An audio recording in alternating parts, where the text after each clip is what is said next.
প্রিয় দর্শক, শুভেচ্ছা নিন। সবাইকে আমন্ত্রণ জানাচ্ছি স্বাস্থ্য টিভির আজকে এক বিশেষ আয়োজনে। আজকে আমরা আলোচনা করব যে এই COVID-19 এ নিজেকে কিভাবে নিরাপদে রাখবেন, কিভাবে সুস্থ রাখবেন। যদিও এই বিষয়টা নিয়ে গত ৬-৭ মাস ধরে বাংলাদেশ সহ সারা বিশ্বেই আলোচিত বা আলোচনা করা হচ্ছে।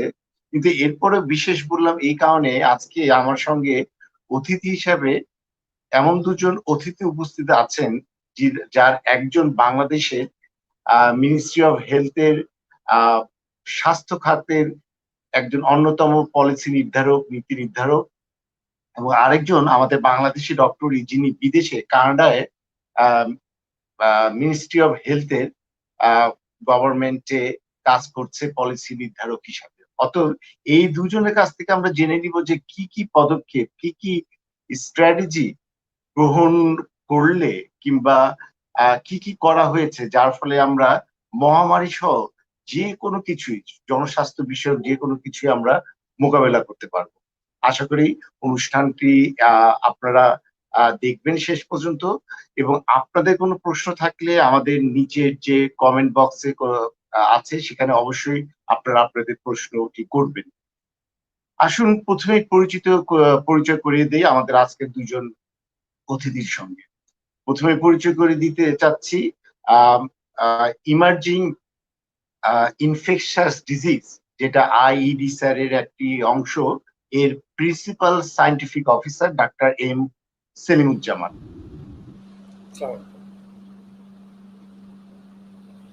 সেলিমুজ্জামান, আপনাকে আমন্ত্রণ জানাচ্ছি স্বাস্থ্য টিভির আজকের পর্বে।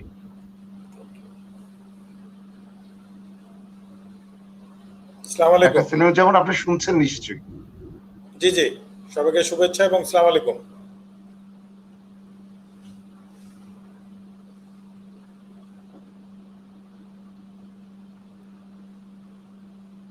শোনা যাচ্ছে আমাকে?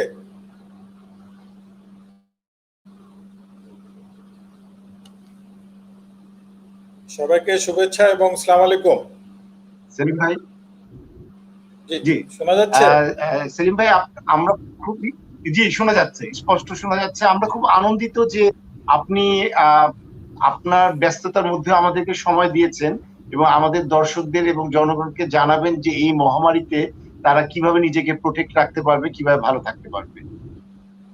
দর্শক, আপনাদের উদ্দেশ্যে বলছি, তিনি শুধু ইমার্জিং ইনফেকশাস ডিজিজ, যেটা আইডি স্যারের প্রিন্সিপাল সায়েন্টিফিক অফিসারও নন, তিনি GS1 health Bangladesh course coordinator, FETPB যেটা আইডি স্যারের কোঅর্ডিনেটর, GSSA প্রোগ্রাম বাংলাদেশের, এবং member alliance of for health society cooperation advisory group.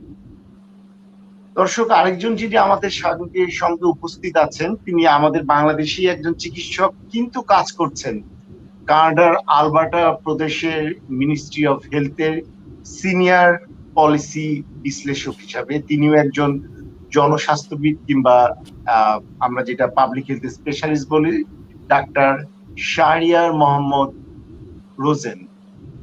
Doctor Shahriar, আসসালামু আলাইকুম।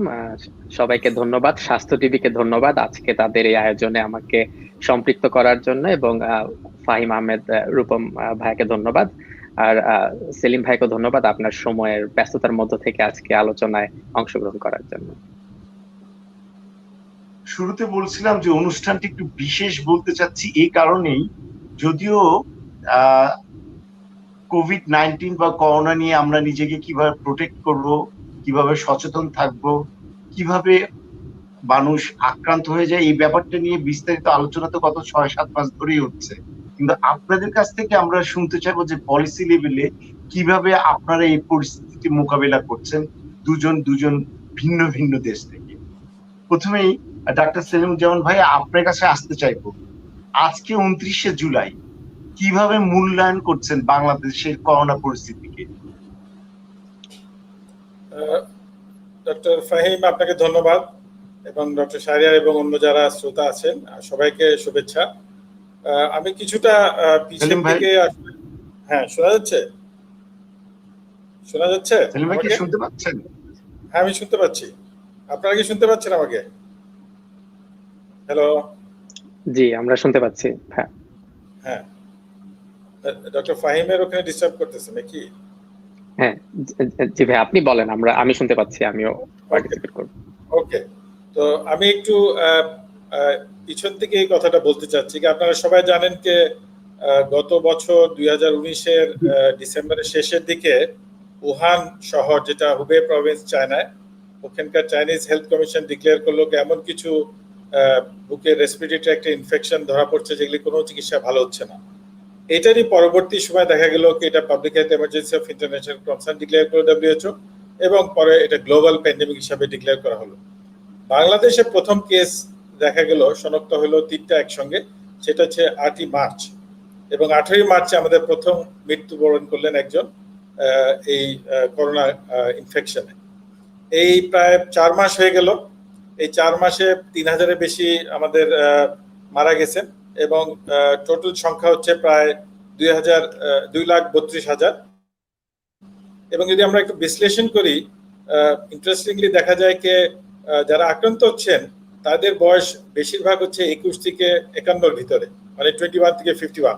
যেহেতু এরা বাসার বাইরে বেশি যান, বাজার এবং বিভিন্ন জায়গায় চলাচল বেশি, এদের ক্ষেত্রে দেখা যাচ্ছে রোগটা বেশি। কিন্তু যারা মৃত্যুবরণ করছেন তাদের বয়স হচ্ছে বেশিরভাগই হচ্ছে 51 থেকে ঊর্ধ্বে, 10-এর নিচে 1-এর কম, ইভেন 20-এর নিচেও 1.5 মাত্র।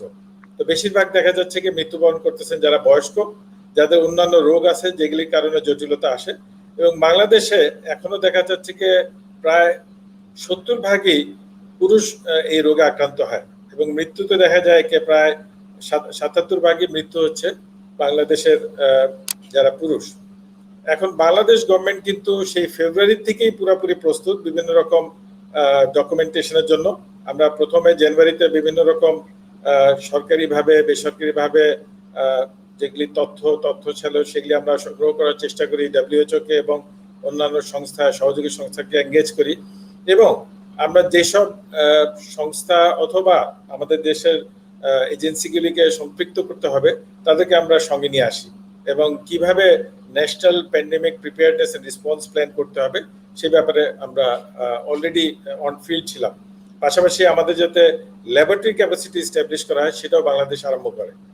এখন বাংলাদেশের বিভিন্ন ভাবে যদি একটা দেশে করোনা কন্ট্রোল করতে হয় তাহলে দেখা যায় যে প্রথম হচ্ছে স্ট্রং পলিটিক্যাল উইল বা সরকারি সমর্থন, যেটা বাংলাদেশে কিন্তু খুব ভালো আছে।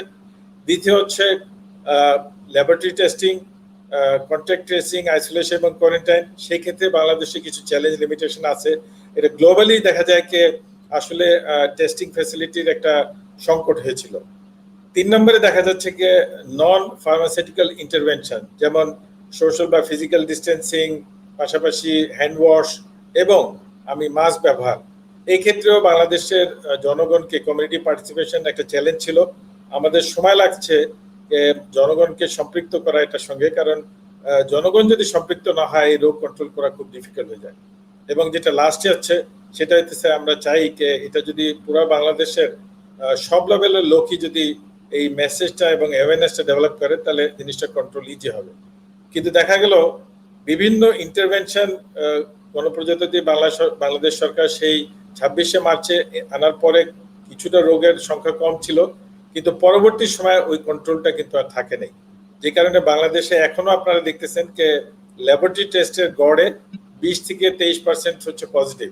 তবে এটা আমাদের ধারণা একটা ফ্ল্যাটনিং হয়তো আসতেছে, যদিও আমরা এখনো বলতে পারি না, কারণ ঈদের পরে হয়তো বোঝা যাবে কি আসলে এটা রেসটা কি।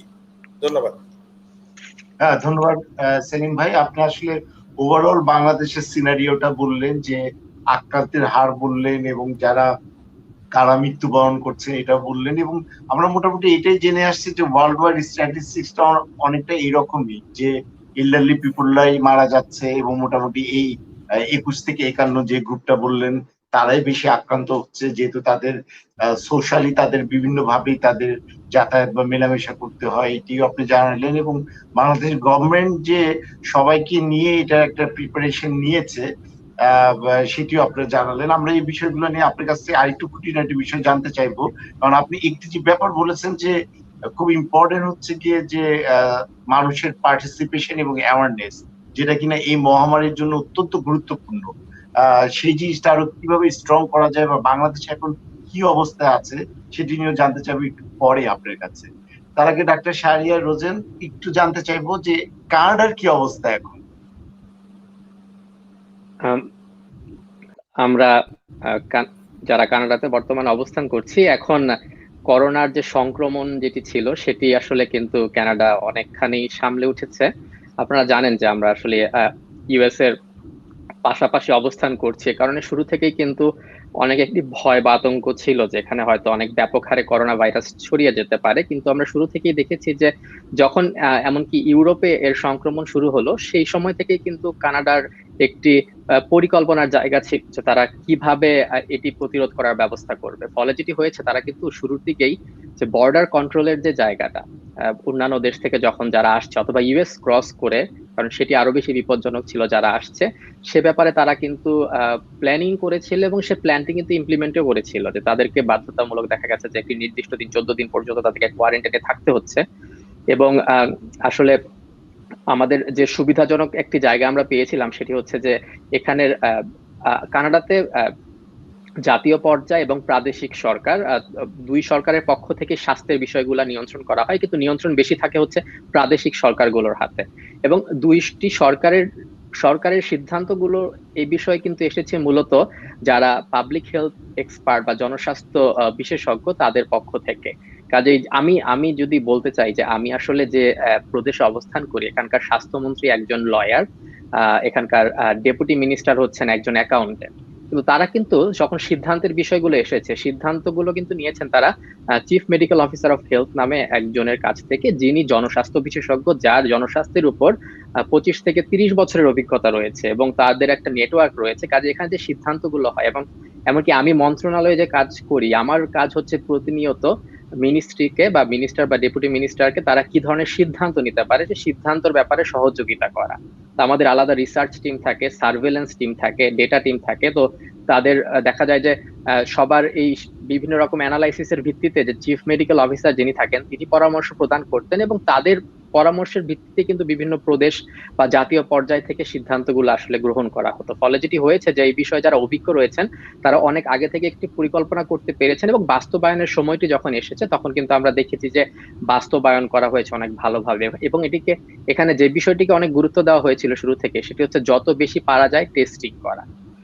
এবং অনেক বেশি টেস্টিং করার ফলে যেটি হয়েছে যে যারা সংক্রমিত মানুষ ছিলেন তাদেরকে কিন্তু সহজেই দেখা গেছে যে চিহ্নিত করা সম্ভব হয়েছে।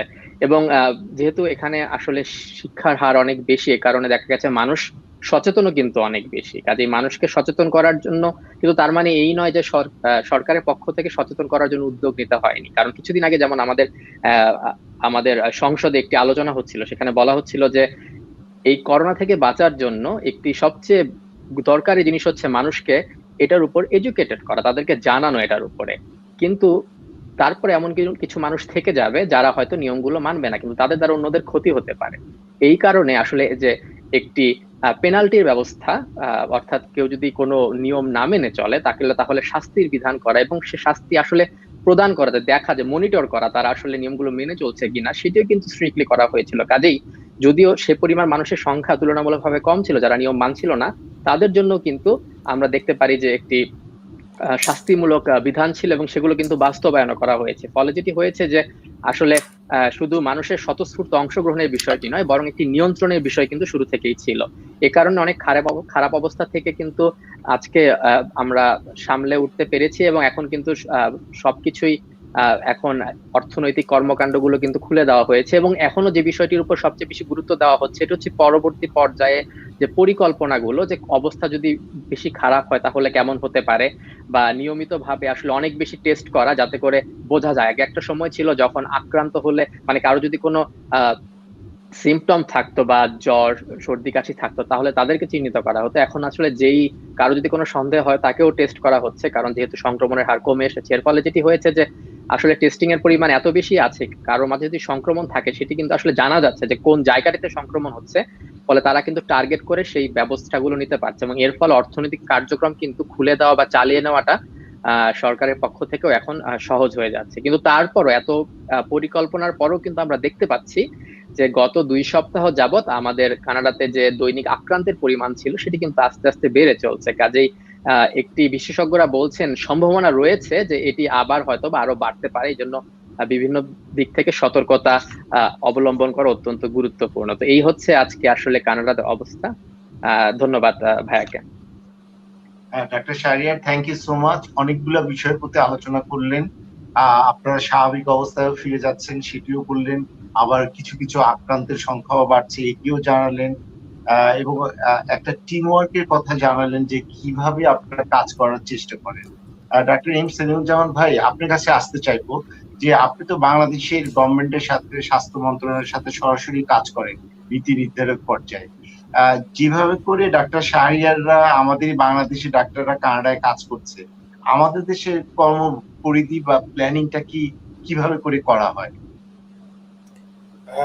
এখন জিনিসটা এভাবে বোঝার চেষ্টা করতে হবে যে কানাডা এবং বাংলাদেশের রিসোর্স একটা ডিফারেন্স আছে, ওখানে এডুকেশনটাও ডিফারেন্স আছে, এবং ওখানে মানুষের লিভিং এবং ডেন্সিটি একটা ডিফারেন্স আছে। ওখানে অটোমেটিক একটা সোশ্যাল বা ফিজিক্যাল ডিস্টেন্সিং হয়ে থাকে। বাংলাদেশে যেটা দরকার, আপনারা সবাই জানেন যে প্রায় 200টা ভ্যাকসিন ট্রায়ালে আছে এবং তার ভিতরে প্রায় 20টা আছে যেটা হিউম্যান ট্রায়ালে চলে আসছে।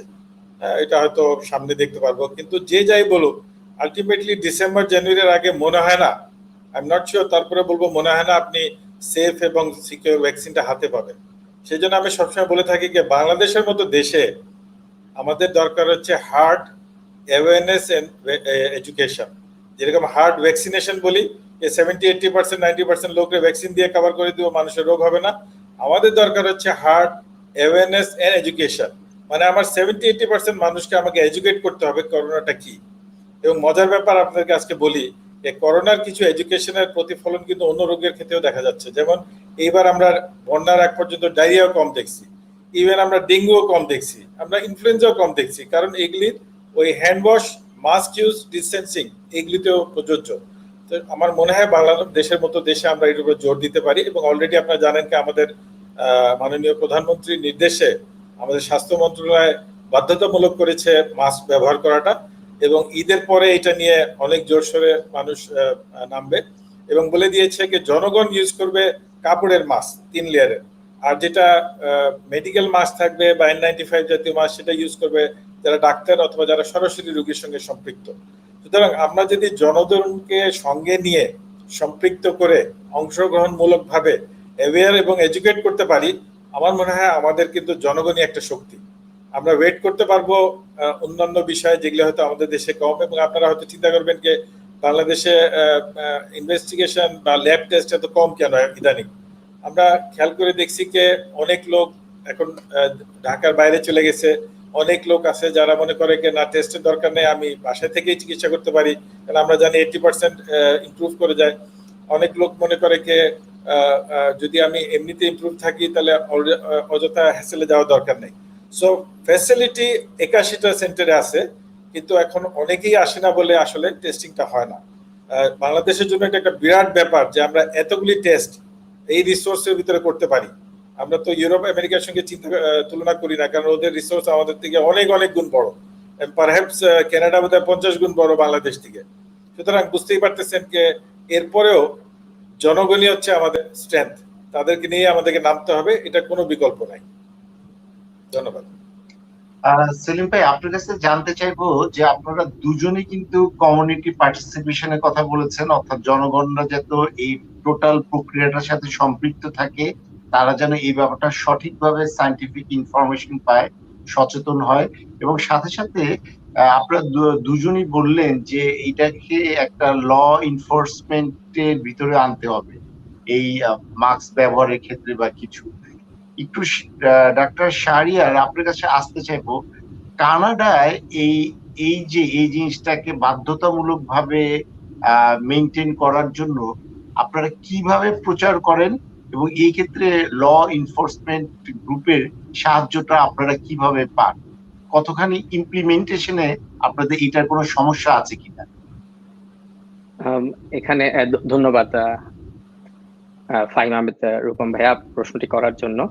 তা আসলে এখানে সত্যিকার কথা যেটা, যে আমার কাছে মনে হয় যে আহ, পরিকল্পনার জায়গা হয়েছে একটি, আরেকটি হচ্ছে পরিকল্পনা বাস্তবায়নের জায়গাটা। আসলে কানাডাতে মানুষজন নিয়মগুলো মেনে চলছে, কারণ নিয়মগুলো আসলে কেউ মেনে চলছে না এটা দেখার জন্য কিন্তু নির্দিষ্ট আহ, আপনি পুলিশ বলেন বা অন্যান্য মানুষজন বলেন, নিয়োজিত ব্যক্তিবর্গ বলেন, সেটি কিন্তু রয়েছে। ফলে আজকে কেউ যদি নিয়ম ভঙ্গ করে তাহলে তার ফলাফল কিন্তু তাকে ভোগ করতে হচ্ছে। অনেক বড় অঙ্কের একটি জরিমানা, হয়তো $500 বা $1000 জরিমানার মতো বিধান রয়েছে, এবং সেটি কিন্তু তাকে দিতে হচ্ছে। তো এই কারণে যখন আহ, দেখা গেছে যে আমাদের সেই পেনাল্টি গুলো ছিল, যখন আসলে অবস্থা খারাপ ছিল একটু, তখন কিন্তু মানুষগুলো এই নিয়মগুলোর জন্যই মানতে বাধ্য হয়েছে। এবং একটি কথা যদি আমি এখানে আসলে উদাহরণ দিই, এটা হয়তো ডাক্তার অনেকেই শাহরিয়ার, অবাক আমি হতে পারে।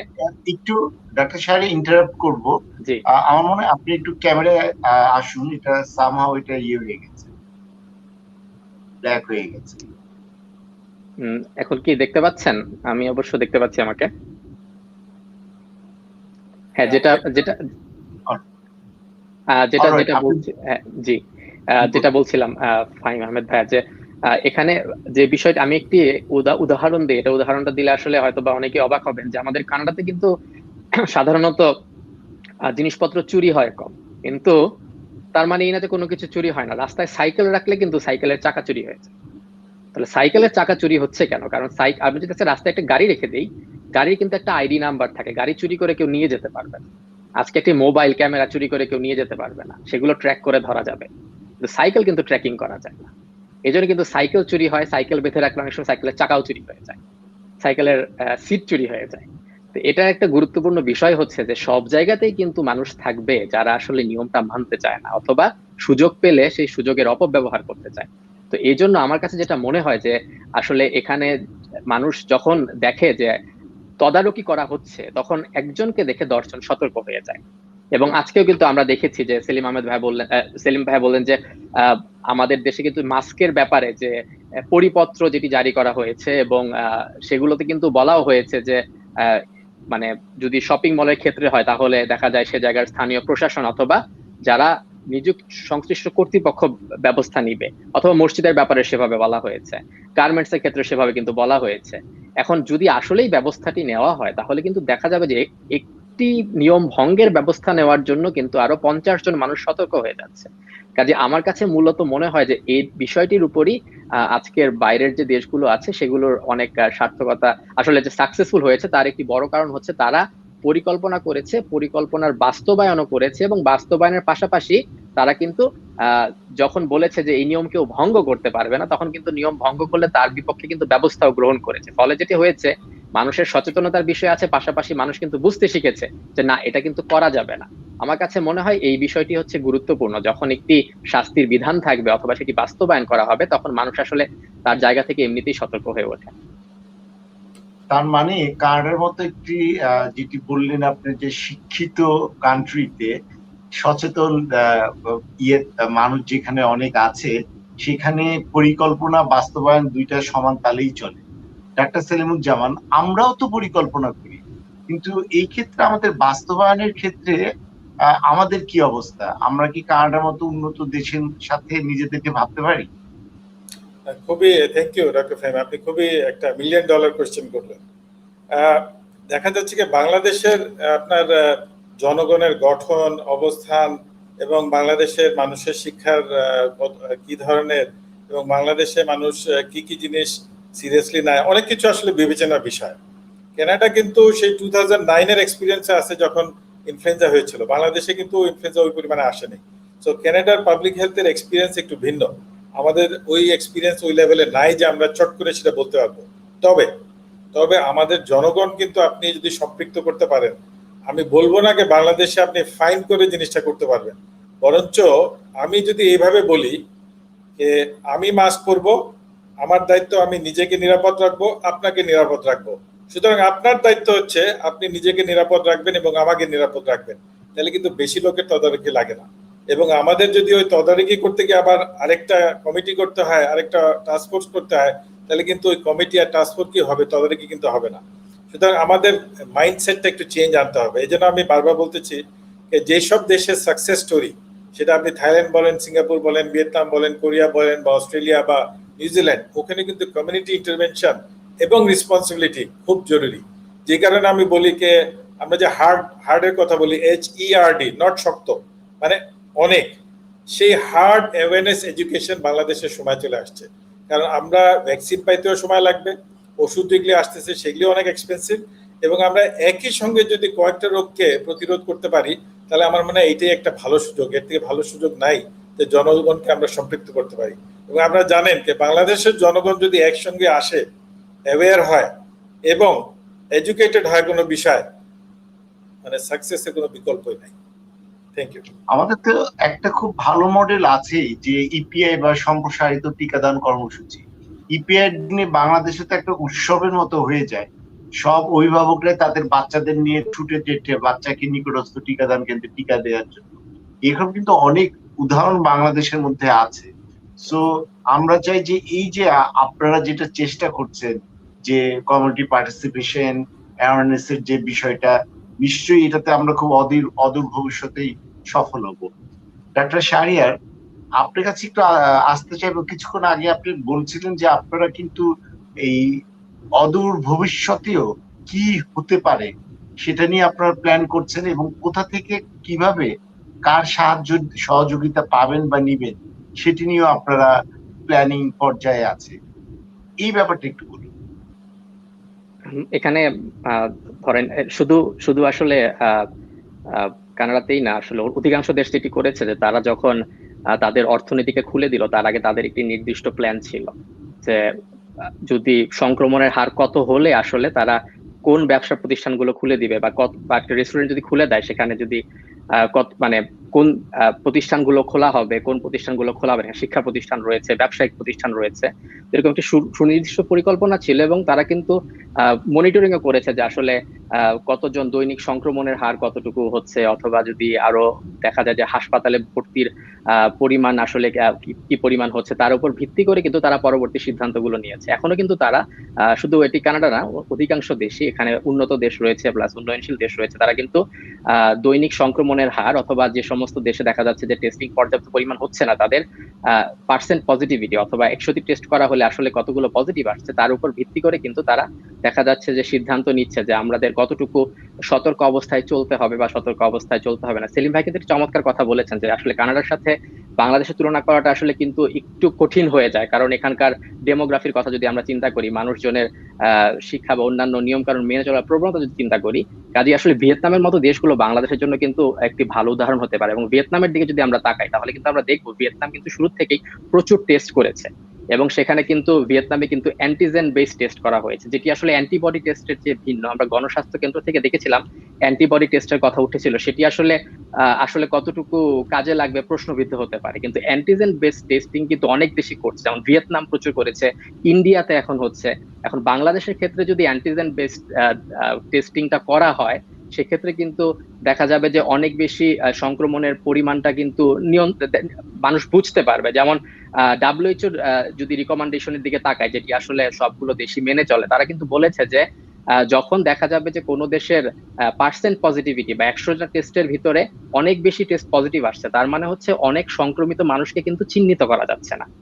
তাহলে বাংলাদেশের ক্ষেত্রে কিন্তু দেখা গেছে যে 2 মাস আগে 100টি টেস্ট করলে 12 থেকে 14 জন সংক্রমিত ছিল, এখন কিন্তু সেটি 24 থেকে 25 ভাগ চলে এসেছে। তার মানে কিন্তু বোঝা যাচ্ছে যে অনেক মানুষকে কিন্তু আমরা চিহ্নিত করতে পারছি না। তো সেক্ষেত্রে অ্যান্টিজেন বেস টেস্টিংটা যদি এখন করা হয় সেক্ষেত্রে কিন্তু দেখা যাবে যে অনেক মানুষকে চিহ্নিত করা যাবে। এখন অ্যান্টিজেন বেস টেস্টিং এর কথা আসলে কিন্তু অনেক সময় দেখা যায় যে বলা হয় এই টেস্টটা RT-PCR এর মতো অত সেন্সিটিভিটি কম, মাত্র 40%, কিন্তু এপিডেমিওলজিস্টরা যেটা বলেন যে যেহেতু RT-PCR টেস্ট করলে সাথে সাথেই ফলাফলটি জানা যায়, কাজেই তখন কিন্তু বোঝা যায় যে অনেক জনগোষ্ঠীর অনেক বড় একটি অংশ যারা আক্রান্ত কিনা তা সেটি কিন্তু নির্ধারণ করতে পারছে। এবং জনগণের সচেতনতার ক্ষেত্রে আমরা যদি অন্যান্য দেশের দিকেও দেখি, আপনি যদি ইন্ডিয়া বা ভিয়েতনামের দিকেও দেখেন, যখন জনগণ জানতে পারছে যে আসলে সংক্রমণের পরিমাণটুকু কত, তখন কিন্তু তাদের মধ্যে সতর্ক হওয়াটা সহজ। যখন মানুষ মনে করবে যে আসলে এখন সংক্রমণের পরিমাণ কমে আসছে কিন্তু অথবা আসলে কেমন সংক্রমণের পরিমাণ আমরা বুঝতে পারছি না, তখন কিন্তু মানুষকে সতর্ক করা একটু কঠিনই। যেমন আমাদের এখানে কিছুদিন কানাডাতে আপনি যদি কিছুদিন আগে তারা কিন্তু বলছিল যে আমরা সবকিছু খুলে দিয়েছি মানে এই না যে মানুষ এখন আগের মতো সবকিছু ফেরত গেছে। তখন যখন দেখা যায় একটা শিক্ষা প্রতিষ্ঠান বলেন বা ব্যবসায়িক প্রতিষ্ঠান বলেন দেশ স্বাভাবিকভাবে চলা শুরু করে, তখন মানুষ কিন্তু ভাবতে শুরু করে যে আমাদের সবকিছু স্বাভাবিক হয়ে গেছে। তখন এই যে সহজ যে নিয়মগুলোর কথা আমরা বলি, যে একটা মাস্ক পরার কথাও যদি আমরা বলি, সেক্ষেত্রে কিন্তু মানুষ নিয়ম মেনে চলতে চায় না। আর সেলিম ভাই কিন্তু চমৎকার ভাবে বলেছেন, এখানে জনগণকে সম্পৃক্ত করার উপরে কিন্তু সার্থকতা অনেকখানি নির্ভর করে এখন জনগণের কাছে সঠিক তথ্য পৌঁছাচ্ছে কিনা। আসলে আমরা কিন্তু দেখতে পাই যে আজকে সামাজিক যোগাযোগ মাধ্যমে অনেক সঠিক তথ্য আছে, অনেক ভুল তথ্য আছে। অনেক জায়গা থেকে দেখা যায় যে হয়তো বা ইচ্ছাকৃত করে হোক অনিচ্ছাকৃত ভাবে হোক অনেক ভুল তথ্য দেওয়া হচ্ছে। আজকে যদি কিছু সঠিক তথ্য, যেমন কিছুদিন আগে ইউএসএ তে ওরা একটা রিসার্চ করে বের করেছে, যদি ইউএস এর 95% মানুষ, শতকরা 95% মানুষ আজকে বাইরে যাওয়ার সময় মাস্ক পরে যায়, তাহলে নভেম্বরের 1 তারিখ পর্যন্ত তারা 33,000 মানুষের জীবন বাঁচাতে পারবে। এই তথ্যগুলা যখন, সঠিক তথ্যগুলা যখন আসবে, তখন কিন্তু মানুষ স্বাভাবিক, আচ্ছা ঠিক আছে আমাকে মাস্কটা পরতে হবে। কিন্তু আমরা কিন্তু দেখতে পাচ্ছি যে সামাজিক যোগাযোগ মাধ্যমে হোক বা অন্যান্য মিডিয়াতে হোক বিভিন্ন রকম ভুল তথ্য কিন্তু আসে। যেমন অনেক জায়গা থেকে কিন্তু বলা হয়েছে এবং যে আমরা খুব সেলিম ভাই কিন্তু হার্ড ইমিউনিটির কথা বলেছেন, এবং ডাব্লিউএইচও থেকে বলা হয়েছে কিছুদিন আগে স্পেনে একটা কিন্তু রিসার্চ হয়েছে, তারা দেখেছে যে হার্ড ইমিউনিটি আসলে এখনই অর্জন করা সম্ভব না। এটা এটা আমাদেরকে সতর্ক থাকতে হবে। হার্ড ইমিউনিটির কথা বলে আমরা যদি আজকে মনে করি যে আমরা এর কাছাকাছি চলে এসেছি, তাহলে কিন্তু হবে না। কিন্তু বাংলাদেশে কিন্তু সামাজিক যোগাযোগ মাধ্যমে আমি দেখেছি অনেক মানুষজন বলছেন যে এখন সংক্রমণের হার কমে এসেছে, হয়তো আমরা হার্ড ইমিউনিটির কাছাকাছি চলে এসেছি। এই যে ভুল তথ্যগুলো রয়েছে, সেই ভুল তথ্যগুলোর জন্য কিন্তু মানুষকে আসলে সতর্ক করা অনেক বেশি কঠিন হয়ে যায়, এবং সেজন্যই কিন্তু আজকে কানাডার কনটেক্সটের সাথে আমরা যদি বাংলাদেশের কনটেক্সটের তুলনা করি, তাহলে কিন্তু আসলে অনেক ক্ষেত্রেই মেলানো সম্ভব হয় না। হয়তো টেস্টিং বা অন্যান্য কিছু জায়গার জিনিসগুলো আমরা হয়তো সব দেশের জন্যই সত্য, কিন্তু কিছু কিছু ক্ষেত্রে কিন্তু সেলিম ভাই যেরকম ভাবে বললেন যে আসলে সবগুলো বিষয় কিন্তু আসলে থাকবে না। Thank you doctor Shahriar. ডাক্তার সেলিমুজ্জামান, একেবারে ডাক্তার শাহরিয়ারের কথা বলার সূত্র ধরে জানতে চাচ্ছি, তাহলে বাংলাদেশের মতো এইরকম একটা ডেমোগ্রাফিক সিচুয়েশনে আমরা কিভাবে অ্যাকচুয়ালি মানুষকে সচেতন করতে পারি? এটা কে করবে, কোন পার্সনরা করবে, কি দিয়ে করবে, এবং কতদিন ব্যাপী করবে, এবং কিভাবে সামাজিক মাধ্যমের কথা প্রায়ই আসছে, সামাজিক মাধ্যমের তথ্যগুলো কি আমাদের জন্য একটা চ্যালেঞ্জ হয়ে দাঁড়াচ্ছে কিনা এই ধরনের অ্যাওয়ারনেস সিস্টেমের জন্য, এই ব্যাপারটা একটু বলবেন। ধন্যবাদ। হ্যাঁ, ইনফোডেমিক্স তো একটা চ্যালেঞ্জ আছেই। আমি ডক্টর শাহরিয়ারের সঙ্গে অ্যাড করব যে এই ধরনের রোগে যেটা রেসপিরেটরি ট্র্যাক্টের মাধ্যমে ছড়ায়, আমরা কিন্তু হার্ড ইমিউনিটি বলতে বোঝাই কি ভ্যাকসিন অ্যাভেলেবল হবে এবং আমি 70 থেকে 80% লোকের ভ্যাকসিন দিব, নট যে 70% 80% ইনফেক্টেড হয়ে যাবে তারপরে আমি হার্ড ইমিউনিটি হয়ে গেল। এই ভুল ধারণা কিন্তু যেন কারোর না থাকে। আর আমি জোর দিচ্ছি HERD হার্ড, অনেকেই হার্ড মানে HARD হার্ড মনে করে। আমি অনেক টিভি চ্যানেলে দেখছি আলাপ করতে গিয়ে বলতেছে HARD হার্ড, এটা HERD যেটা মানে হচ্ছে মানে পাল, মানে অনেকজন মিলে। বাংলাদেশের জন্য হার্ড ইমিউনিটি না, বাংলাদেশের জন্য দরকার হার্ড অ্যাওয়ারনেস এন্ড এডুকেশন, মানে 70% লোক জানে যে করোনা কি, হলে কি হবে আর না হলে কি হবে। আমরা প্রথমের দিকে যেটা আপনার প্রশ্নের উত্তর যদি দেই, আমরা প্রথমে মানুষকে জানিয়েছিলাম যে 80% লোকই সুস্থ থাকবে বা 81% লোকের বেশি কিছু সমস্যা হবে না, মাইল্ড ইনফেকশন হয়ে চলে যাবে, এন্ড দ্যাট ওয়াজ ট্রু। কিন্তু এটাও মনে রাখতে হবে যে এখনকার ডেটাগুলি বলে যে এই 100%-এর ভিতরে প্রায় 40%-এর হয়তো বা হাসপাতালে আসা লাগবে, তার ভিতরে বেঁচে যাবে ম্যাক্সিমাম, আলটিমেটলি ইকুয়েশনে 80% বেঁচে যাবে, কিন্তু কোন 40% হাসপাতালে ভর্তি হতে হবে এটা বলা এখন খুব কঠিন হয়ে গেছে। আমি অনেককে চিনি কোনো ধরনের কোমরবিড কন্ডিশন নাই, সম্পূর্ণ সুস্থ, স্মোক করে না, ড্রিঙ্ক করে না, বাট করোনা ভাইরাস হয়ে জটিলতা হয়ে মারা গেছে, এমন অনেক কিছু আছে। সো আমাদের মনে রাখতে হবে এই যে 40% হসপিটালাইজেশন লাগে, এইটাও কিন্তু অনেক খরচ, এবং এটার ইকুয়েশন নট অনলি পার্সোনাল লেভেলে, ইভেন গভর্নমেন্ট লেভেলে বিয়ার করা ইজি না। নর্মাল রোগের জন্য আমরা, আপনারা জানেন, মেডিকেল কলেজে 3 থেকে 5 দিন রাখি, এরপরে রোগী সুস্থ হয়ে চলে যায়, কিন্তু করোনার জন্য আপনি 12 থেকে 14 দিন থাকা লাগে, এবং দ্যাট ইজ ভেরি এক্সপেন্সিভ।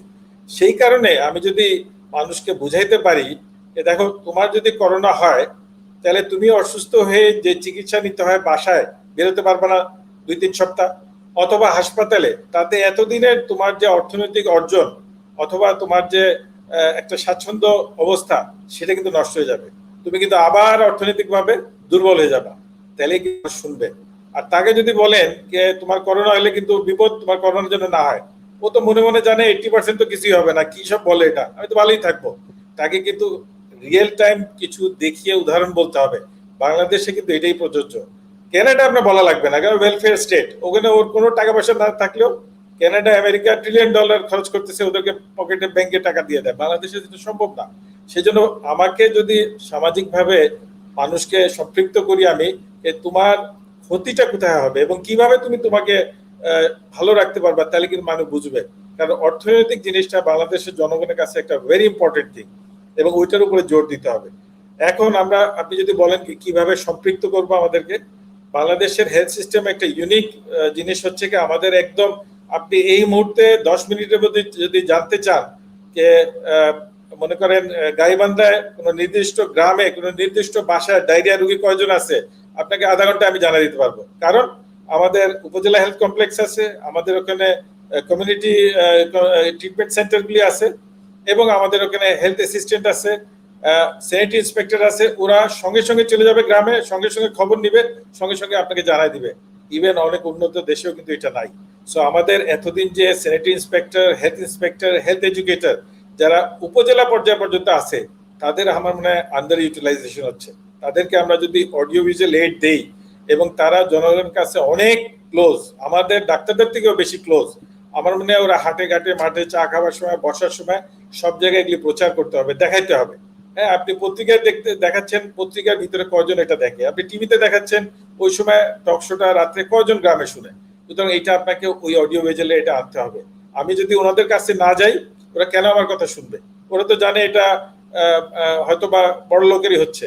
যদিও খুব রিসেন্ট একটা ইন্ডিয়ান বম্বেতে ডেটা আছে যে যারা স্লামে বাস করে তাদের ভিতরে দেখা গেছে যে 57% অ্যান্টিবডি তৈরি হয়ে গেছে, আর যারা আরবানে বাস করে তাদের মাত্র 16% অ্যান্টিবডি তৈরি হয়েছে। এখন কি এই জীবাণু যারা অসুস্থ স্লামে, তাদের ভিতরে কি ঢুকতে ভয় পায়, নাকি এই জীবাণু শুধু একদম সুস্থ যারা কোনো রোগ নেই তাদের ভিতরে ঢুকতে চায়? উই ডোন্ট নো ইয়েট, কারণ প্রতিদিনই আমরা নতুন নতুন জিনিস চাচ্ছি। এবং আমাদের দেশে আপনি দেখছেন যে স্লামে কিন্তু এফেক্টটা চোখে পড়ে না। স্লামে এমন কিছু নাই যে আমরা ভয় পেয়ে গেছি যে কয়েকশো লোক মরে গেছে। সো ওদেরকে এডুকেট করতে হলে আমাদেরকে পানিতে নামতে হবে। আমি পানিতে নামলেই ও আমার কাছে এগিয়ে আসবে। আর আমি যদি খালি মাল্টিমিডিয়া বা মিডিয়ার মাধ্যমে জানাই, আই এম নট শিওর ওরা আদৌ এটা পৌঁছায় কিনা। সুতরাং একটু আমাদেরকে আমাদের হেলথ ইন্সপেক্টর, স্যানিটারি ইন্সপেক্টর, উপজেলায় যেগুলি যারা থাকে এদেরকে ইনভলভ করতে হবে, ইভেন হেলথ এডুকেটর আছে। এবং এটা কিন্তু বাংলাদেশের একটা আশীর্বাদ যে আমাদের এরকম স্ট্রং একটা মানে কমিউনিকেশন নেটওয়ার্ক আছে, এবং এটা আসলে এখনো কিন্তু আমরা এক্সপ্লোর করি নাই। This is the right time, কারণ এখন জনগণের ঢাকার থেকে বা শহর থেকে বিরাট অংশ চলে যাবে গ্রামে। সুতরাং এটাই রাইট টাইম। ধন্যবাদ। সেলিম ভাই, সংক্ষেপে একটু জানতে চাইবো যে এই ইনফরমেশন গুলো ডিসেমিনেট করা বা ছড়ানো, সঠিকভাবে ছড়ানো, এবং আপনি যেভাবে করে বললেন সেভাবে করেই যদি বলা হয় তাহলে কিন্তু মানুষ সঠিক তথ্যটা পাবে। তা আমার একটা জানার উদ্দেশ্য যে এই স্বাস্থ্য বিষয়ক এই তথ্য বা সচেতনতামূলক বক্তব্যগুলো কিন্তু আমরা দেখতে পাচ্ছি শুধুমাত্র আপনি স্যানিটারি ইন্সপেক্টর বা হেলথ অ্যাসিস্ট্যান্ট বা ওনারা কিন্তু দিচ্ছেন না। আমাদের দেশের প্রেক্ষিতে আমরা দেখছি অনেকেই বিভিন্ন প্ল্যাটফর্মে বিভিন্ন গোষ্ঠীর মানুষকে এই ধরনের তথ্য বা পরামর্শ দিচ্ছেন। আপনি যেহেতু হেলথ সেক্টরে কাজ করছেন সরাসরি গভর্নমেন্টের সাথে, এই ব্যাপারে একটু ফিল্টারিং করার পরিকল্পনা ভবিষ্যতে আছে কিনা? Right, thank you. আমি তুমি প্রশ্ন না করলে আমি জিনিসটা বলতাম, কারণ এটা খুব ইম্পর্টেন্ট একটা জিনিস। আমি একটা ইনফরমেশন দেই যে ইন্টারন্যাশনালি একটা ডকুমেন্ট তৈরি করেছিল WHO, সেটা বলা হয় national action plan for health security, যেটা তুমি বললা ন্যাশনাল হেলথ সিকিউরিটি অ্যালায়েন্সের আমি সদস্য। এটা একটা ইন্টারন্যাশনাল বডি, এবং গ্লোবালি 100-র বেশি দেশ আছে এটার সঙ্গে সম্পৃক্ত। এবং মজার ব্যাপার হচ্ছে যে যেই সব দেশ এই ডকুমেন্টটা কমপ্লিট করে তাদের বাজেটের ভিতরে টাকাটা নিয়ে আসছে, যেমন থাইল্যান্ড, যেমন সিঙ্গাপুর, যেমন অস্ট্রেলিয়া, যেমন নিউজিল্যান্ড, যেমন ইভেন ভিয়েতনাম, কম্বোডিয়া, কোরিয়া, ইউরোপের কিছু দেশ আছে। ইন্টারেস্টিংলি ওইসব দেশ খুব তাড়াতাড়ি অ্যাকশনে নেমে গেছে, এবং ওরা কিন্তু পুরা মাল্টি সেক্টর ইনভলভমেন্ট করে টেস্টিং, কমিউনিটি পার্টিসিপেশন এবং নন ফার্মাসিউটিক্যাল যে ইন্টারভেনশন থাকে, ফিজিক্যাল ডিস্টেন্সিং, মাস্ক পরা এবং হ্যান্ড ওয়াশ করা, এগুলিতে সবকিছু ওখানে আছে। এবং হেলথ সেক্টরের উপরে এটা একটা মানে বেশি লোড হয় নাই। সুতরাং বাংলাদেশেও যখন এটা স্টার্ট হয় আমাদের ডকুমেন্ট কিন্তু এখন শেষ পর্যায়ে, এবং আমরা আনফরচুনেটলি ডিসেম্বর থেকে এটা শুরু হওয়ার কারণে আমরা এটা পাস করাতে পারি নাই, সেই কারণে ইমপ্লিমেন্টেশনে আমরা আটকে গেলাম। কিন্তু যেহেতু এটার সঙ্গে আমি মোটামুটি মনে করো পেজে পেজে জড়িত, সুতরাং আমি বুঝতে পারছি প্রথমে গিয়ে আমাদেরকে এই সেক্টরগুলোকে আনতে হবে। এবং আমরা কিন্তু হয়তো সামনাসামনি আসি নাই, কিন্তু সংশ্লিষ্ট কর্তৃপক্ষকে বলছি যে শুধুমাত্র হেলথ সেক্টরে ল্যাব কেন, যেগুলি অন্য পাবলিক ইউনিভার্সিটি আছে এগ্রিকালচারে অথবা অন্য জায়গায়, ঢাকা ইউনিভার্সিটি, তারাও তো ল্যাব আছে পিসিআর এর, তারা তো অনেক রিসার্চ করে, অনেক পিএইচডি দেয়। Why not be involve them? এখন দেখো তুমি প্রায় 81টা ল্যাব চলে আসছে। আমরা কিন্তু এটা ভিতরে ভিতরে করছি, এবং আমাদের এখনকার টায়ারে আমরা হেলথ ইন্সপেক্টরদেরকে কিন্তু ট্রেন আপ করে আইপিএইচ কিন্তু ওদেরকে ইনফরমেশন গুলো দিচ্ছে, কারণ ওদেরকেও তো রেডি করতে হবে। আমাদের একটু সময় লাগে। চ্যালেঞ্জ হচ্ছে কোলাবোরেশন এবং কোঅপারেশন কোঅর্ডিনেশন বাংলাদেশে বরাবরই একটা challenge, but it will happen. আমরা ওটা চেষ্টা করতেছি ওদেরকে এডুকেট করতে, এবং ওরা হয়তো যাবেন, কিছু এডুকেশন ম্যাটেরিয়াল তৈরি করা হচ্ছে, এবং ওগুলি দিয়ে যাতে ওরা নিজেরাও কিছু কিছু উত্তর দিতে পারে। কারণ আপনি যদি কাউকে বলি যে তুমি বাসা থেকে বেরোবো না, জ্বর, তুমি বাসায় থাকো, তাহলে সবার রোগ হবে। ও তো চিন্তা করবে আমার রোগ হয়েছে, কার হবে এটা দিয়ে আমার কি। কিন্তু আরেকজনের হলে যে ওর বাবা মা, ওর ছেলে মেয়ে এবং অন্যদেরও হবে, সেই জিনিসটা ওকে এডুকেট করতে হবে। এই জন্য আমরা ওয়েট করতেছি। সেই জন্য আমি এখনো জোর দিব যে আমাদের যে ডকুমেন্টগুলি আছে, যেটা অলরেডি স্বাস্থ্য মন্ত্রণালয় এবং সংশ্লিষ্ট কর্তৃপক্ষ একসঙ্গে কাজ করতেছে, এবং ওরা চেষ্টা করতেছে যে অন্যান্য, শুধুমাত্র হেলথের না, অন্যান্য এজেন্সি যাদের লোকজন আছে যারা হেল্প করতে পারে, মেবি এটা যদি আসলেই বাংলাদেশে করা যায়, তাহলে আমরা থাইল্যান্ড বা ভিয়েতনামে উদাহরণ বলবো না, আমরা বাংলাদেশকে উদাহরণ বলবো। Thank you. হ্যাঁ, থ্যাংক ইউ সেলিম ভাই। আমরা নিশ্চয়ই এই পরে কর্ম পরিকল্পনা এবং অ্যাকশনের সফলতা কামনা করি। অবশ্যই আমরা এটা পারবো। ডাক্তার শাহরিয়ার রোজন, ঠিক একই রকম ভাবে আপনার কাছেও জানতে চাই। আপনি অনুষ্ঠানের শুরুতে বলছিলেন যে আপনাদের হেলথ মিনিস্টার একজন লয়ার এবং ডেপুটি স্টেট মিনিস্টার একজন অ্যাকাউন্টেন্ট, এই ধরনের কিছু, কিন্তু তারা পাবলিক হেলথ বিশেষজ্ঞের কথা মনোযোগ দিয়ে শুনে এবং তাদের নির্দেশনা অনুযায়ী তারা স্বাস্থ্য সেক্টরটা পরিচালনা করে। আপনার কানাডার আলবার্টা প্রদেশে আপনার মিনিস্ট্রি অফ হেলথ কিভাবে আপনারা কাজ করেন? আমাদের এখানে আসলে যদি বাংলাদেশের সাথে, কারণ সেলিম ভাই যেরকম ভাবে বললেন যে অনেক কিছুই বাংলাদেশের সাথে কিন্তু মেলানো যায় না, যে জিনিসগুলো আসলে মেলানো যায় সেরকম ভাবে আমি একটা জিনিস বলি, কয়েকটা জিনিস বলি। সেটা হচ্ছে যে এখানে আসলে একটি সিদ্ধান্ত নেওয়ার আগে আমাদের যেমন বাংলাদেশের জন্য আমার কাছে যেটা মনে হয় যে একটা চ্যালেঞ্জ হয়েছে, যে বাংলাদেশ কিন্তু অনেকদিন ধরেই, কারণ আমি বাংলাদেশে অল্প কিছুদিন আসলে সেখানে চিকিৎসার কাজে ছিলাম, ডাক্তার হিসেবে কাজ করেছি, তার আগে এমবিবিএস পড়াশোনা করেছি যখন। তো আমাদের দেশের মানুষজনের ধারণা যে সবকিছু চিকিৎসা ব্যবস্থাটা হচ্ছে আসলে চিকিৎসা সেবা ভিত্তিক, একজন অসুস্থ হবে তারপর তাকে ডাক্তার চিকিৎসা দিবে। এখানে যে আগে থেকে অনেক কিছু করার আছে, সেজন্য কিন্তু আমাদের দেশের জনগণ হোক, সরকার হোক, কেউ কিন্তু প্রস্তুত ছিল না। কিন্তু সেখানে কিন্তু আমরা এখানে যদি আমরা দেখি বা অন্যান্য কিছু ডেভেলপ কান্ট্রিতে দেখি, তাদের জন্য কিন্তু আলাদা প্ল্যানিং করার জন্য ডেডিকেটেড ওয়ার্ক ফোর্স আছে। কাজেই এই যে ওয়ার্ক ফোর্সের যে একটা জায়গাটা, সেখানে কিন্তু অবশ্যই একটা রিসোর্সের একটা ঘাটতি ছিল। পাশাপাশি আজকে কিন্তু আমরা শুনলাম যে বাংলাদেশে কিন্তু যে হেলথ ইন্সপেক্টরদের এখনো কিন্তু ইউটিলাইজ করা হয়নি। তো এখানে বাহিরে একটা সিদ্ধান্ত নেওয়ার আগে যেটা হয়, যেহেতু প্ল্যানিং এর জন্য আলাদা ডেডিকেটেড মানুষজন থাকে, তারা প্রথমে খুব অল্প সময়ের মধ্যে 1 থেকে 2 দিনের ভিতর তারা কিন্তু একটা ম্যাপ আউট করে ফেলে যে আমরা একটি জিনিস বাস্তবায়ন করতে গেলে আমার প্রথমে কোন এক্সপার্টদের সাথে কথা বলতে হবে, এবং তারপর তাদের থেকে লার্নিংস নিয়ে যে আমাদের আসলে বর্তমান ব্যবস্থায় কি কি বিষয় রয়েছে, কাদেরকে আমরা ইউটিলাইজ করতে পারি। আমরা কিন্তু শুনলাম যে আমি আমি আমি আসলে জানতাম না আগে, বাংলাদেশের যে national action plan for health সিকিউরিটির কিন্তু যেটা জানতে পারলাম যে ডিসেম্বর মাসে একটি চমৎকার পরিকল্পনা ছিল। এবং স্বাস্থ্য মানে কিন্তু কেবল যখন একটি করোনা ভাইরাসের মতো সংক্রমণ আসে, তখন কিন্তু কেবলমাত্র স্বাস্থ্য মন্ত্রণালয় বা স্বাস্থ্য বা হাসপাতালের উপর কিন্তু নির্ভর করা যায় না। এটি কিন্তু আজকে আপনি যখন আজকে যদি ঈদের কারণে, যেমন বাংলাদেশে যেমন ঈদের আগে যখন সাধারণ ছুটি ঘোষণা করা হলো, তখন কিন্তু ঢাকার মানুষজন কিন্তু ঢাকার বাইরে চলে গেল। সেই জন্য কিন্তু আমাদের পরিবহন মন্ত্রণালয় যেটা রয়েছে, সেটারও কিন্তু সম্পৃক্ত হওয়ার এখানে বিষয় রয়েছে। কাজেই এই অ্যাকশন প্ল্যানের যে কথাটি বলা হলো যে সবাই কিভাবে সম্পৃক্ত হতে পারে বা স্থানীয় পর্যায়ে আসলে কিভাবে যারা হেলথ ইন্সপেক্টর রয়েছেন বা অন্যান্য রিসোর্স রয়েছেন, যেমন বাংলাদেশে কিন্তু মসজিদ থেকে মাইকিং করেও যদি সতর্ক করা হয় তাহলে সেটাও কিন্তু অনেক কার্যকরী হতে পারে এখানে সোশ্যাল মিডিয়াতে কথা বলার চাইতে বা টকশো করার চাইতে। সেক্ষেত্রে আসলে যে সেই রিসোর্স গুলা কিভাবে আসলে যে কানাডার পার্সপেক্টিভে রিসোর্স গুলা কি আছে, যে কিভাবে আমাদের অলরেডি কারা রয়েছে বিভিন্ন জায়গায় তাদেরকে কিভাবে কাজে লাগানো যায়, তো সেই বিষয়ে একটি ম্যাপ আউট করে একটা পরিকল্পনার মাধ্যমে তৈরি করা এবং সেভাবে পরবর্তীতে দ্রুত বাস্তবায়নের দিকে যাওয়া। তো এই ব্যাপারটি আমার কাছে মনে হয় যে এখানে আসলে শুরু থেকে একটি প্রায়োরিটির পর্যায়ে ছিল।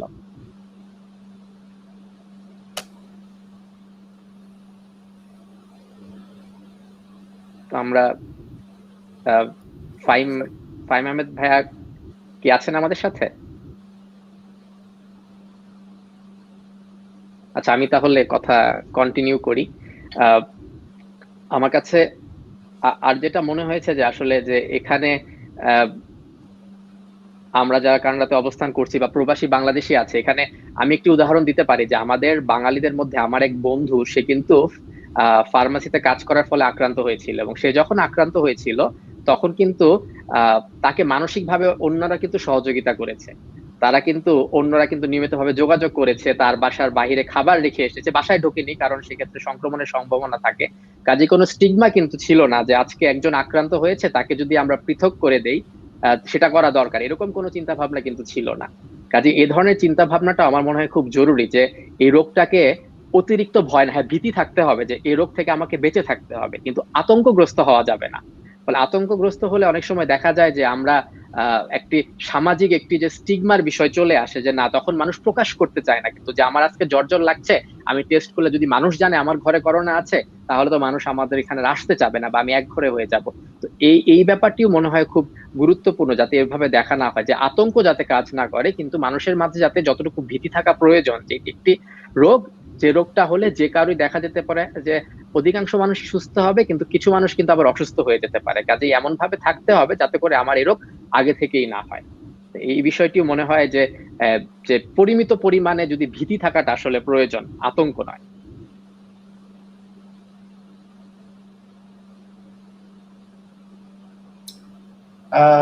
ডাক্তার সাহেব ধন্যবাদ। হ্যাঁ, আমাদেরও কিন্তু প্রথম দিকে আমরা একটু অসচেতনতার কারণে কিংবা যে কারণেই হোক একটু কিন্তু আতঙ্কিত ছিলাম, কিন্তু ওভার টাইম কিন্তু আমরা দেখেছি যে আমরা এই জিনিসগুলোকে ওভারকাম করে নিয়েছি। এই করোনা রোগীদের কবর দেয়া বা সৎকার দেয়া যেটাই হোক না কেন, প্রথম থেকে কিন্তু আমাদের এখন এই ব্যাপারে আমরা যথেষ্ট সঠিকভাবেই আমরা এই জিনিসটা জানতে পেরেছি। ডাক্তার সেলিমুজ্জামান ভাই, আপনার কাছে আসবো। আমার মনে হয় এটা একটা মিলিয়ন কোয়েশ্চেন যে বাংলাদেশ থেকে করোনা কবে দূর হবে এবং এটা কিভাবে? আচ্ছা, থ্যাংক ইউ ডক্টর ফাহিম। আমি একটু ডক্টর শাহরিয়ার সঙ্গে অ্যাড করি, আপনার প্রশ্নের উত্তরে চলে যাই। আমি এগ্রি করি কি আতঙ্ক দরকার নেই, আমি এগ্রি করি কি একদম ভয় পাবেন না সেটাও দরকার নাই, তবে এটার সিরিয়াসনেস দরকার আছে। সিরিয়াসনেস যদি না আসে আপনি অ্যাওয়ারনেস এ ফেলিয়ার হবে। সুতরাং এটা ভীতি বা সিরিয়াসনেস যেটাই বলেন সেটা অবশ্যই লাগবে, যাতে মানুষ বুঝুক যে দিস ইজ মাই রেসপন্সিবিলিটি, আমি সুস্থ থাকবো, আরেকজনকে সুস্থ রাখবো। আর পাশাপাশি এটাও বলি যে সামনে যে কোরবানি ঈদ আসতেছে, আমাদের হেলথ সেক্টর কিন্তু আমাদের যে সিভিল সার্জনের আন্ডারে, ইউএচএফ এর আন্ডারে যে স্যানিটারি ইন্সপেক্টর এবং হেলথ ইন্সপেক্টর থাকে ওনাদেরকে ইনভলভ করতেছে কোরবানির ক্ষেত্রে, কিভাবে মানুষকে কোরবানির নিরাপদ কোরবানির ব্যাপারে উৎসাহ দেওয়া যায় এবং কিভাবে নিরাপদ বর্জ্য মানে যাতে বর্জ্য ঠিক জায়গায় সঠিক জায়গায় ফেলা যায় এবং কিভাবে যাতে এই কোরবানির সময় বেশি লোক আক্রান্ত না হয় সেই বিষয়ে জানাচ্ছে। এখন আপনার প্রশ্নের উত্তর, হ্যাঁ আসলেই সেটা গুরুত্বপূর্ণ একটা প্রশ্ন, তবে এটা উত্তরটা কিন্তু একদম এক কথায় দেওয়া যায় না। কারণ আপনি যখনই বলবেন যে বাংলাদেশে অথবা পৃথিবীর যে কোনো দেশে কবে করোনা কন্ট্রোলে আসবে বা মিটিগেশনে আসবে, নির্মূল হয়তো সময় লাগবে, এটার সঙ্গে অনেকগুলি ইন্টারভেনশন আসলে ইনভলভ।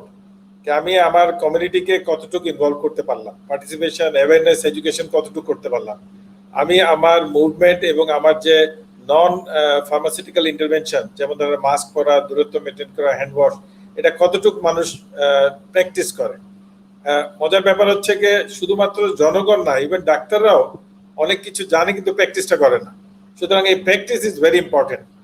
পাশাপাশি আমি টেস্টিং, ডক্টর শাহরিয়ার বলতেছিল যে 2 মাস আগে আমাদের টেস্টিং 10-12% পজিটিভ ছিল, তখন কিন্তু আমাদের ল্যাব ছিল 40% এবং বেশিরভাগ আমি টেস্ট করতাম ঢাকা, চিটাগাং, খুলনা বড় বড় শহরে। এখন 81টা ল্যাব এবং সমগ্র বাংলাদেশ টেস্ট করি, সেই কারণে পার্সেন্টেজ কিন্তু ঘুরে ফিরে এক জায়গায় আছে। আমরা কিন্তু ওই ইকুয়েশনগুলি ওইভাবে দেখি, যে কারণে বাংলাদেশে পিক হবে না, একটা প্লেটু হয়ে আবার পড়ে যাবে, মানে হাই লেভেল আসবে, প্লেটু হবে এবং বাংলাদেশ আস্তে আস্তে কমবে। তারপরে আমরা যে নিজের রেসপন্সিবিলিটির পাশাপাশি আমাদের যে ব্যবসা প্রতিষ্ঠান, স্কুল, কলেজ, অফিস, এখানে যে যাই, ওখানে আমরা এই নন ফার্মাসিউটিক্যাল ইন্টারভেনশন যেটা আমরা বলি, কে আপনি ডিস্টেন্স মেনটেন করা, হ্যান্ড ওয়াশ প্র্যাকটিস করা, এটা আসলেই কতটুকু করি, এগুলি সামগ্রিকভাবে একটা প্রতিফলন রাখে আমার দেশে কবে করোনাটা কন্ট্রোল করতে পারবো।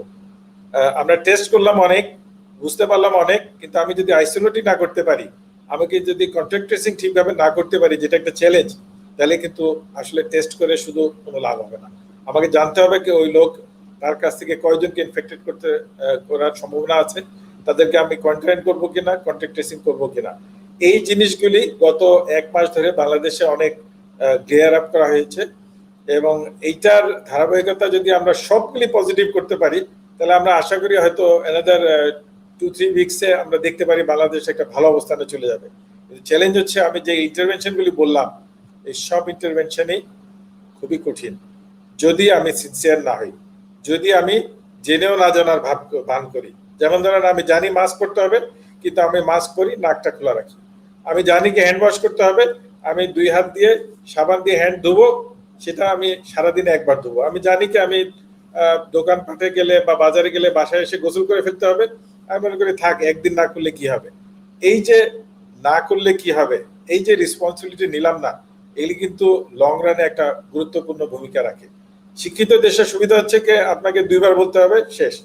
আর বাংলাদেশে 20 বার বলতে হবে, প্রয়োজনে 20 বারই বলবো, তাহলেই দেখবেন 1 মাসে বাংলাদেশ ভালো অবস্থায় চলে গেছে। ধন্যবাদ। ডাক্তার শাহরিয়ার, আমরা অনুষ্ঠান একটু শেষ পর্যায়ে আছি। একই প্রশ্ন আপনার কাছেও।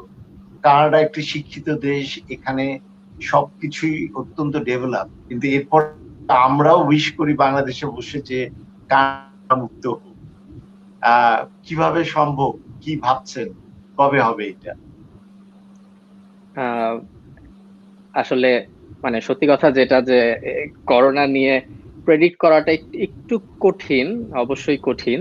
কিন্তু আমি যদি আসলে আজকে, যেহেতু আপনার মাধ্যমে আমার সুযোগ হয়েছে যে আজকে আমরা একজন গুরুত্বপূর্ণ মানুষকে পেয়েছি, যে হয়তো আমাদের তথ্যগুলো অনেক জায়গায় পৌঁছে দিতে পারবে, তো আমি আসলে আমার কিছু বিশ্লেষণ বা রিকমেন্ডেশনের কথাটা আসলে একটু বলার চেষ্টা করব।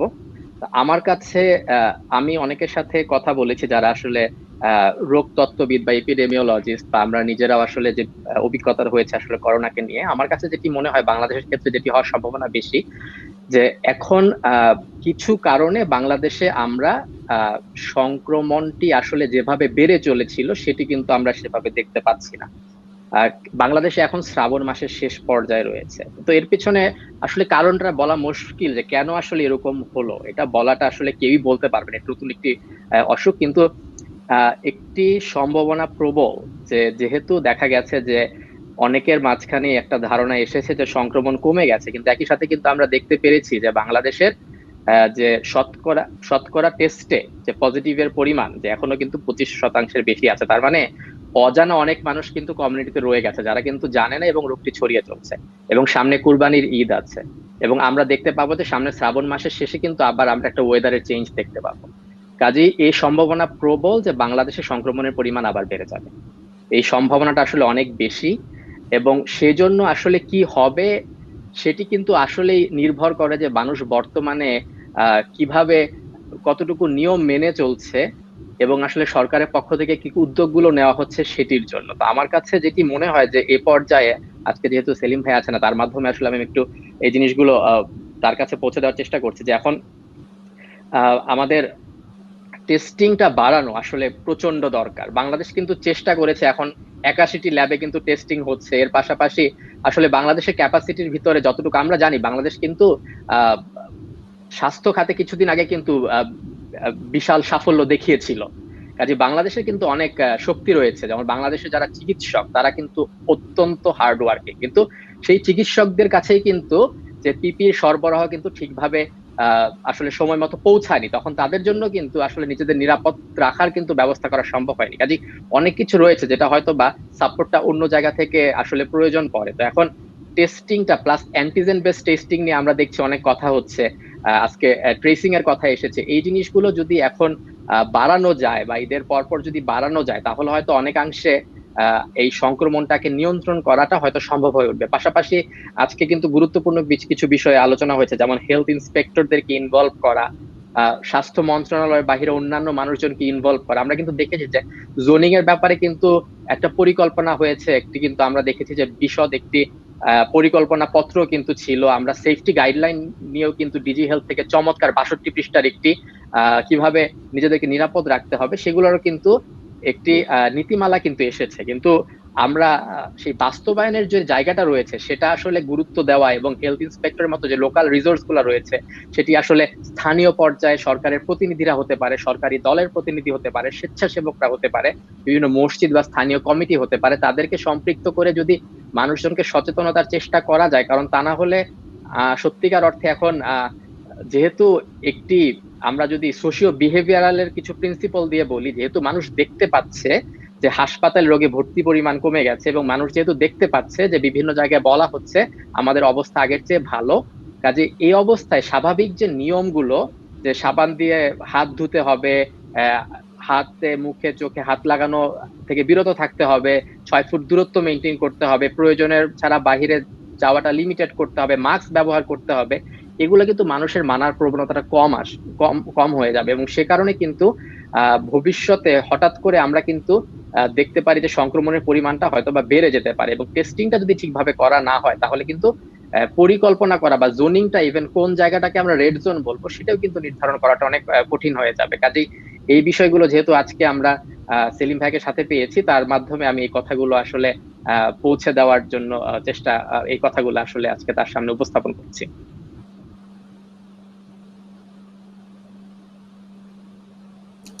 ওটা নাই, আমি এই ফাঁকে বলি যে বাংলাদেশ তো আরটিপিসিআর করছে, পাশাপাশি বাংলাদেশও অলরেডি পারমিশন অ্যালাউ করে রাখছে যে যদি কোয়ালিটি সম্পন্ন অ্যান্টিজেন র্যাপিড টেস্ট অথবা অ্যান্টিবডি টেস্ট যদি অ্যাভেলেবল হয়, বাংলাদেশ এটা সাদরে আমন্ত্রণ জানায় এবং এটা গ্রহণ করবে। টেস্টিং এর ব্যাপারে অনেক চ্যালেঞ্জ আছে। বাংলাদেশের নাট যে টেস্টিং করতে চায় না, বাংলাদেশের প্রায় অর্ধেক বাংলাদেশে এখন ফ্লাড এবং কমিউনিকেশনে অনেকেই দেশের বাইরে মানে বাড়িতে চলে গেছেন ঈদের জন্য, অনেকে হয়তো টেস্ট করাচ্ছেন না। এরকম না যে গভর্নমেন্ট করতে চাচ্ছে না, কিন্তু এখন আমরা জোর করতেছি কন্ট্যাক্ট ট্রেসিং এর উপরে, যাতে একজনকে পজিটিভ পাইলে আমরা ওই থ্রুতে বাকিদেরকে ট্রেস আউট করে টেস্টিং এ আসতে চাচ্ছি, যাতে আমাদের টেস্টিংটা ওইভাবে বাড়ে। এবং টেস্টিং যে কন্টিনিউয়াসলি অনেক বেশি করে প্রতিফলন আসবে, এটা কিন্তু এখন একটা বিতর্ক হয়ে গেছে। আসলেই কি টেস্টিং পুরোপুরি কন্ট্রোলে হেল্প করবে, নাকি আসলে আপনি মানুষের ইনভলভমেন্ট এবং অ্যাওয়ারনেসটা বেশি লাগবে, সেটা ইম্পর্টেন্ট। কারণ টেস্টিং এ আপনি জানবেন, কিন্তু অনেক ক্ষেত্রে আমাদের মতো দেশে আপনি অনেক করে জানায় যদি মানুষকে নিয়ম কানুন না মানাইতে পারেন, তাহলে কিন্তু ওটার এফেক্টটা থাকবে না। হসপিটালগুলিতে মানুষ আসে না, কারণ মানুষের জানে কি বেশিরভাগ রোগী মাইল্ড থাকলে যদি বাসায় চিকিৎসা নিয়ে ভালো থাকে, ডাক্তারের সঙ্গে যোগাযোগ করে ওরা, তাহলে সেক্ষেত্রে আগে যেরকম ভয় ছিল এবং সবাই হসপিটালে চলে আসতো, এখন কিন্তু মাইল্ড কেসগুলি এই জন্য আসতে চায় না। এবং বাংলাদেশ কিন্তু টেস্টিং যে উঠানামা করে, এটা কারণই হচ্ছে নট যে গভর্নমেন্ট থেকে করতে চায় না, কিন্তু টেস্ট যারা করবে তারা হয়তো সেন্টারে যাচ্ছে না। সেই জন্য একটু আমরা কনসেন্ট্রেশন ভিন্ন করলাম। এখন আমরা চাচ্ছি কি বেশি কন্ট্যাক্ট ট্রেসিং করব এবং সেখানে যারা সাসপেক্টেড কেস হবে সবাইকে টেস্টিং এর ভিতর নিয়ে আসবো। হয়তো ঈদের পরে দেখবেন কি আবার এই ব্যস্ততা বেড়ে যাবে। এখন ওই কারণে একটা সামান্য হয়তো 1-2 সপ্তাহের একটা গ্যাপ চলে আসছে, যেখানে দেখা যাচ্ছে কি হয়তো যে পরিমাণ টেস্টিং হওয়ার কথা সেটা হয়তো আসতেছে না। কিন্তু যতগুলি টেস্ট হবে তার ভিতরে কত পার্সেন্ট পজিটিভ হচ্ছে, এইটা rate is very important. Bangladesh অনেক দিন ধরে একটা জায়গায় আছে এবং এটা কিছু উঠানামা করে। প্লাস অবশ্যই টেস্টিং যেখানে হচ্ছে, man behind the machine is important. কি রিপোর্ট আসতেছে, কি রিপোর্ট আসতেছে না, কোন ল্যাবে হচ্ছে, অনেক কিছুর ফ্যাক্টর আমরা এখানে খেয়াল করি এবং আইডিসিআর কোয়ালিটি কন্ট্রোলও চেক করে এবং ওইটাও চেক করে থাকে। সো অনেকগুলি ফ্যাক্টর কিন্তু ইনভলভ। শুধুমাত্র একটা ফ্যাক্টর দিয়ে আপনি বলতে পারবেন না যে বাংলাদেশে আসলে কি হবে নেক্সট। এবং অনেক দেশে সবকিছু পজিটিভ হয়েও কমে গিয়েও রিসার্চ হয়ে গেছে। বাংলাদেশ চাচ্ছে ওই রিসার্চ যাতে না হয়। We cannot afford a research, বাংলাদেশের জন্য that will be very expensive.